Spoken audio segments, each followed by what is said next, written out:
in the ministry, Ettore Thomas. Thomas clarified that the mineral resources remained on the exclusive legislative list as enshrined in the 1999 Constitution as amended. The ministry advised duly registered miners to continue with their operations while adhering to safe mining protocols and ensuring that security is given priority in their various sites. In the meantime, the Miners Association of Nigeria is warning that a ban on mining activities in the country will be counterproductive and capable of worsening insecurity. This is contained in a statement issued by the National Secretary of the Association, Dele Anyonleke, in Abuja. Anyonleke said placing a ban on mining activities due to insecurity in the country would further explode the labor market and enlarge reserves for the recruitment of more bandits and criminals in the country. And in a separate development, the federal government has argued that in spite of Nigeria's security challenges, the country is not a war zone and is safe for investments. Minister of Information and Culture, Lai Mohammed, made the remark in Lagos on Friday at the Platform Capital Forum organized by Unicorn Group. He said the forum was an assemblage of major investors, startups and early-stage companies in technology and innovative ideas from across the globe, observing the demarketing going on about Nigeria, particularly outside the shores of the country. Mohammed admonished those responsible for the unfavorable narrative to refrain from the act and protect the name of their country. In education, workers in the power sector under the aegis of the National Union of Electricity Employees have confirmed that they will join the Nigeria Labour Congress in a nationwide solidarity protest with the Academic Staff Union of Universities, ASU. General Secretary of the Electricity Employees Union, Joe Ajaero, communicated the decision in a memo after a meeting of the Central Working Committee and National Working Committee. Ajaero directed all members of the union to massively mobilize and actively participate in the NLC protest. He urged vice presidents, senate and administrative councils, as well as chapter secretaries, to collaborate with the leadership of state executive council for a successful outing. Led by Professor Victor Osedeke, ASU is hyped by poor funding of schools, laxity in payment of academic earned allowances, use of integrated personal payroll information system IPPIS, and refusal to adopt the university's transparency and accountability solution, UTAS. In a related development, the Academic Staff Union of Universities, ASU, is mobilizing members nationwide for the two-day solidarity rally being spearheaded by the Nigeria Labour Congress to support the ongoing strike by the lecturers.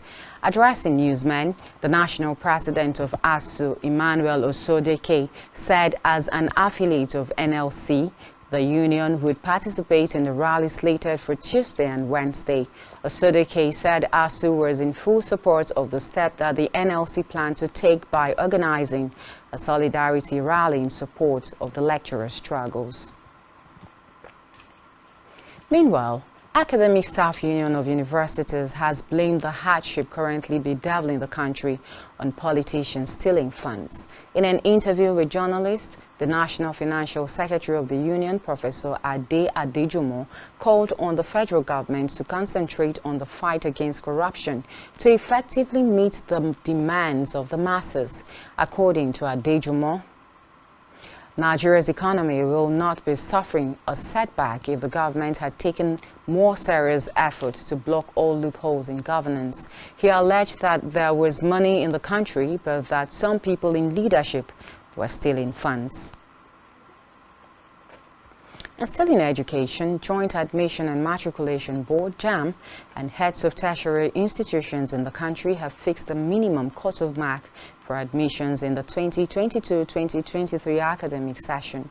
At the 2022 policy meetings on admissions presided over by the Minister of Education in Abuja, the minimum cut-off marks for universities was pegged at 140, while polytechnics and colleges of education had 100 as minimum. The Registrar of JAMB, Professor Ishaq Oloyede, who announced the cutoff after votes by vice-chancellors of universities, rectors of polytechnics and provosts of colleges of education, said every institution, however, had the right to fix its own cutoff mark, even up to 220. Ahead of the 2023 General and Housing Population Census, the National Population Commission has launched its census dashboard and mobile device management system for the provision of a reliable and credible demographic data. Addressing newsmen in Abuja, Chairman of the Commission, Nasi Issa Kwara, said the launch of the management systems was for monitoring the inflow and quality check of data from the field during the 2023 census. He noted that the dashboard displayed real-time performance of census data that the National Population Commission, National Bureau of Statistics and external users can use to proactively identify and resolve potential performance problems before they occur during household and population enumeration process. On security matters now, Nigeria Air Force and its Turkish counterparts have agreed to work together in the area of defense technology to enhance the operational efficiency in the fight against terrorism in both countries. The Nigeria Chief of the Air Staff, Air Marshal Oladayo Amao, and the commander of the Turkish Air Force, General Hassan, announced this when Amao paid a courtesy call on Kukukayuz during his 5-day official visit to Turkey. A statement by the Nigerian Air Force spokesperson, Edward Kapkwet, said the two air chiefs underscored the need for Nigeria and Turkey to share their experiences on the use of unmanned aircraft systems in counter-terrorism operations. This, according to them, would enable strategic synergy and enhance proficiency with renewed commitments to wipe out terrorism. And still on insecurity, Nigerian military says the country is running out of space to accommodate Boko Haram defectors in Borno, which is the epicenter of the insurgency. According to the head of the military, Major General Chris Musa, 67,000 former Islamist militants have so far handed themselves over. He said the mass surrender of the jihadist fighters would help improve the security situation in the state. The UN estimates that close to 350,000 people have died as a result of the conflict with Boko Haram, which began 20 years ago.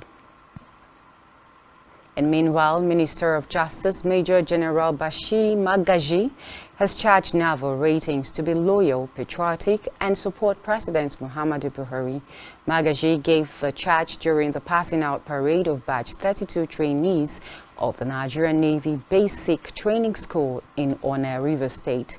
He expressed happiness that the trainees were joining the Navy and the armed forces at a time the nation required such traits to effectively combat diverse insecurity currently being experienced. According to Magaji, federal government programs and plans for the armed forces in the areas of operations, infrastructure, and welfare